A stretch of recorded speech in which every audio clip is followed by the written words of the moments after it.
Нужно разбудить душу, самосознание казахов. Есть у народа красивое слово – намыс, гордость. Нужно разбудить эту гордость. Если казахи проникнутся своей историей, своей культурой, тогда и проблема языка решится само собой. Целина. Она началась по зову Хрущева, в стиле его руководства, без научных разработок. Аврально, всем миром хлынули миграционные потоки, превратили казахов в нацменьшинство на своей родине. Наиболее жесткой к национальным культурам языкам политика партии стала при Хрущеве. Более 500 казахских школ были закрыты.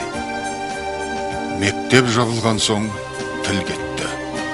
Ал ана тілінен айрылған халық, о да опат болған халық. Ана тілінсіз халық болмайды. Тілінен айрылған ұлт, тарихынан, түп тамырынан айрылған ұлт. Тілсізді ұлт деуге де келмейді. При Брежневе Целина превратилась в ежегодные битвы за урожай, ордена и медали. Да, это был расцвет Казахстана. Но какой? Экономический.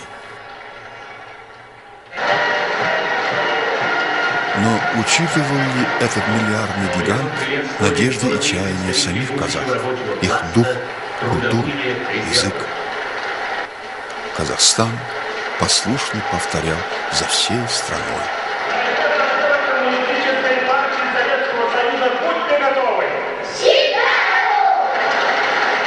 Что такое язык казахов? Это еще язык народа, который небольшим количеством людей осваивал и удерживал огромные пространства. Быть в нормальном контакте с большим пространством – это значит быть толерантным, быть готовым к тому, что природа, народы, люди, они могут быть разные.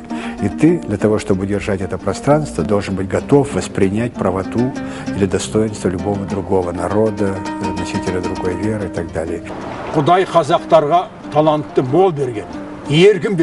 Бог даровал казахам много талантов, но народ зря растрачивает это богатство. Мне думается, нужно рачительно использовать данный Богом талант.